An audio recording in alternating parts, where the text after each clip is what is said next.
And all this without proselytizing the readership or people subversively in any way, without influencing them with guilt or burdening them with the heavy yoke of a compulsion to perform or to follow.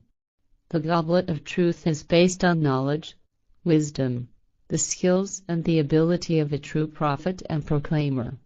This is an irrefutable fact, but also one that is dismissed as Billyism by the human beings of Earth in their current state of consciousness and due to their not understanding, their blinkedness, false estimation, blindness to the truth, cult/religious infatuation and prejudice.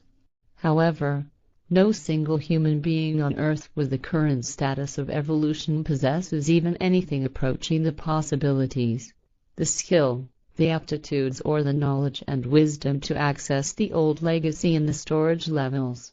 Equally, no single human being of Earth is capable of conceiving the facts and backgrounds in their present complexity, momentousness and in the chronologically meticulous correlation. Quite obviously, this transcription is not the work of a vivid, deceptive imagination or a deliberate delusion based on any licentiousness of character. In fact and in truth, it is part of the life's work of a person with extraordinary capabilities, a truly prophetic mission and unique task as well as a real ability to access sources of the cosmic storage levels that are unknown to and concealed from the human beings of Earth. Once again, the validity and authenticity of Eduard Albert Meier, the simple cobbler's sum, are revealed in the truthful texts of this true proclaimer and prophet of the new time named Billy, and who performs inestimable services for terrestrial humankind of the new time as well as for extraterrestrial peoples. However, the numerous contradictions, antagonisms and superficiality in human materialistic thought are very pronounced in this world, just as is the consciousness-related blindness as well as the lack of understanding for creational interrelations and the real truth. Human beings of Earth have specialized in keeping their eyes and senses firmly shut to the creational laws and recommendations, guidelines and principles. They talk about environmental protection and natural laws. They seek their peace and quiet in the seclusion of the mountains, lakes and unspoiled nature.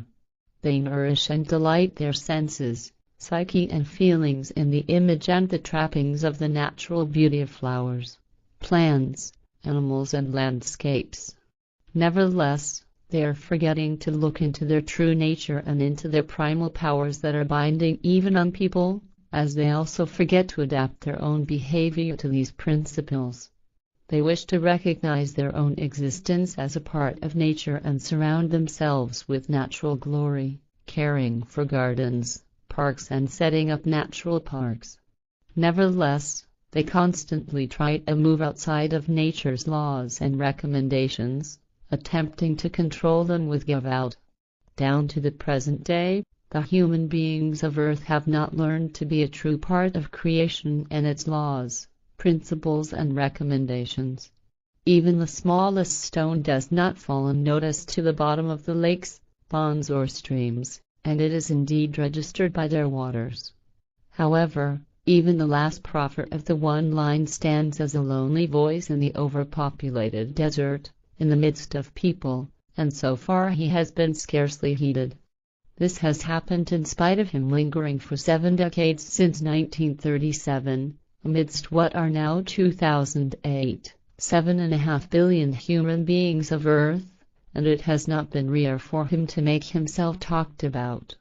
Without being aware of the momentousness of the magnificent location of Hinterschmidt that is steeped in history, the human beings of Earth have been going about their daily work in its close vicinity. They love, learn and work, they are born and die, without really having got to grips with this wonderful place and its open secrets. Even from the depths of space, extraterrestrial people from the most distant worlds and planets visit and seek out this unique source and the hoard of knowledge, wisdom and spiritual teaching. And yet, there is no English word that conveys the true meaning of the German word Gewalt. Gewalt is the brutal execution of elemental might and force, but it is far above all might and all force. Gevalt exists in different and relative forms, one example being a Gultage designating expression from the character, personality, thoughts, feelings and emotions that shows the inclination to act with Gevalt. When human beings possess or carry out acts of Gevalt and it is not based in logic, then this usually involves violence, brutality, degradation and is terribly destructive.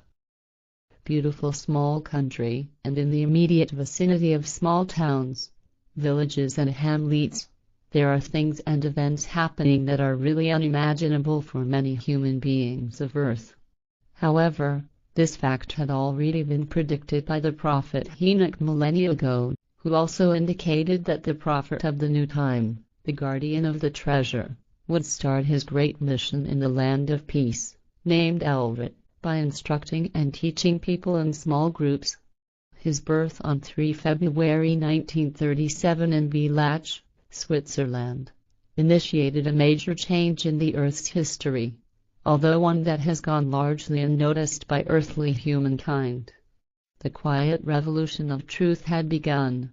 However, with wise foresight and recognition of events in the new time, the old prophets handed down the following in the Goblet of Truth, chapter 2, verse 137.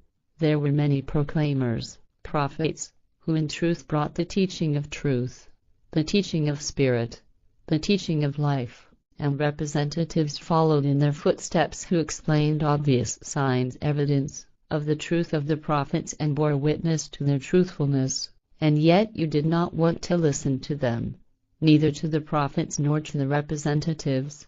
So, every time that a herald of the teaching of truth comes to you, which is something you yourselves do not wish for, do you want to be arrogant and continue to insult the proclaimers, prophets, their representatives and the other heralds of the teaching of truth, calling them liars, treating them as deceivers and strike them dead? This verse describes a profound and yet very sad truth that is scarcely understood by anyone better than by those stalwart, industrious and indomitable people who live and work at the place of truth, in the valley of the horseshoe, in association with the prophet.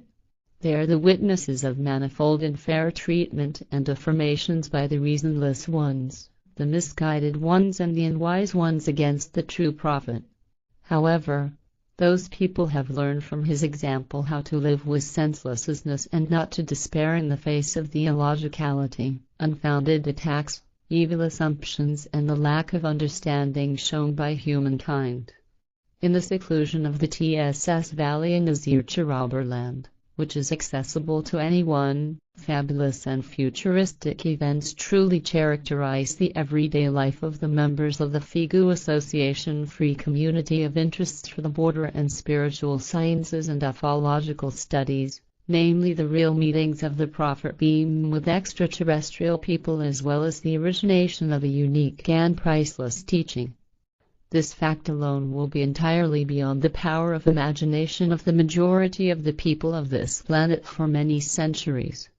On Saturday 9 February 2008, at 7:45 p.m. I was given the signal honor at the request of Billy and Patha to write an introduction to this unique work, the Goblet of Truth. Within only a few days, I was carrying the printed work with me on my daily route to work and I was turning it over in my thoughts in order to look for the correct and fitting formulation. The consciousness that my introductory and descriptive words for this work would one day reach many billions of extraterrestrial people searching for the sense of life, many of whom are living on the most distant worlds and planets, occasioned in me a deep venerability, profound respect and great deference for the millennia-spanning work of the prophets. Therefore, I carried the old teaching of the true prophet under my arm in crowded trains and cities through a hectically driven world, one that had separated itself from the real truth millennia ago and placed its development in the stagnation of cult/religious teachings and other directed hands of dubious figures such as gurus, putative saints and ecclesiastics. There could not have been a greater clash between the different worlds of knowledge and wisdom with that of materialism and lack of understanding.